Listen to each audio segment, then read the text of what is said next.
Por que a escolha do aparelho auditivo e do aparelho auditivo correto para a pessoa ela é tão importante para quem tem perda auditiva, por exemplo? Porque não é só escolher qualquer aparelho, né, doutora?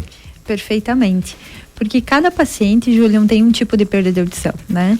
Às vezes, por mais que as perdas sejam semelhantes, as queixas sejam semelhantes, cada paciente vai ter uma configuração de alteração, uma configuração de perda, um grau de perda de audição, e baseado nesse grau e nessa configuração é que a gente vai escolher qual tecnologia colocar, escolher qual ajuste fazer e também qual peças adaptar para que esse paciente tenha uma melhor resposta, né?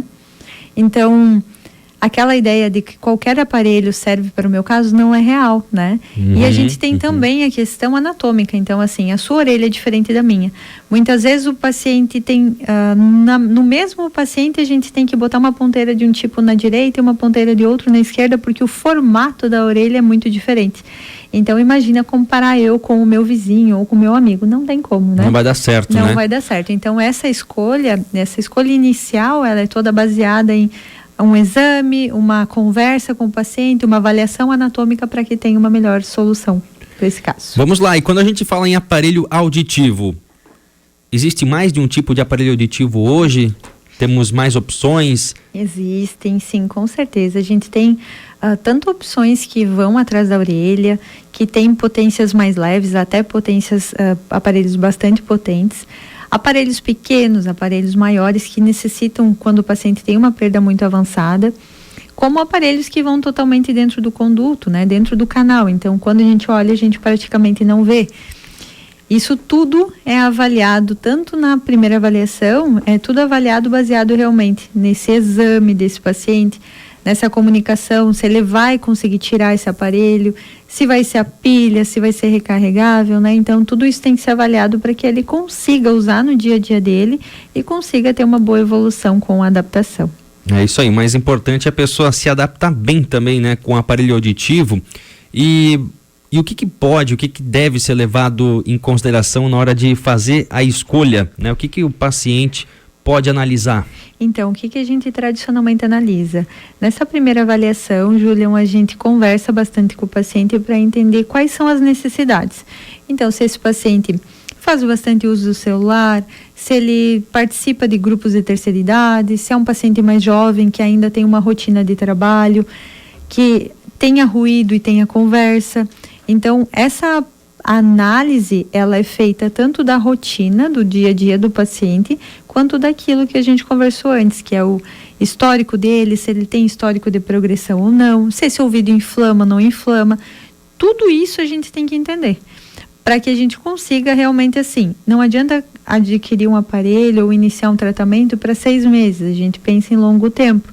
Então, eu preciso indicar o mais preciso possível para que daqui a pouco ele não tenha um problema maior, né? E isso é o que a gente faz nessa primeira avaliação, tentando buscar e alinhar o mais indicado possível para esse paciente.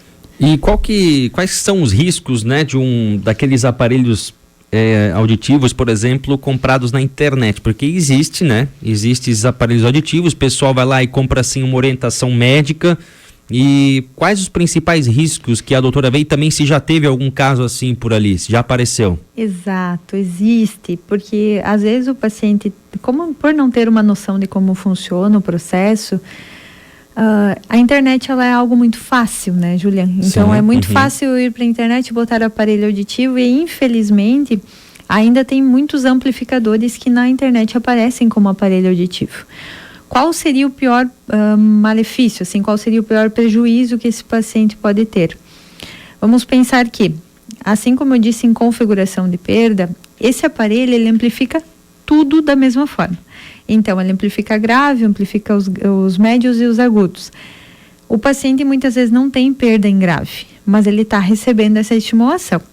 Então, é assim como eu ficar com um fone de ouvido, que a gente já conversou bastante, por longas horas, com ele numa intensidade alta, eu estou fazendo a mesma coisa. Está irritando, né? Estressando. Estou estressando e estou, se eu fizer uso desse aparelho sem indicação por muitas horas e por muitos dias, eu estou matando células, né?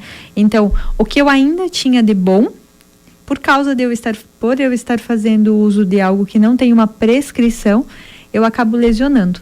É assim como tomar um medicamento sem prescrição. Mesma né? coisa. Então, eu acredito que eu tenha isso, eu vou lá e compro o medicamento e eu não tenho uma prescrição correta, né? Então, eu estou lesionando muitas vezes algo que eu não precisaria por não ter uma prescrição correta, né? Então, ao invés de você estar melhorando a sua condição, por muitas vezes você está piorando ela, e por isso que o mais indicado é justamente procurar um auxílio de um profissional mesmo, né? Que vai fazer todos os exames, todos os testes necessários ali e justamente conseguir buscar um aparelho que mais se adapta para o seu caso, né?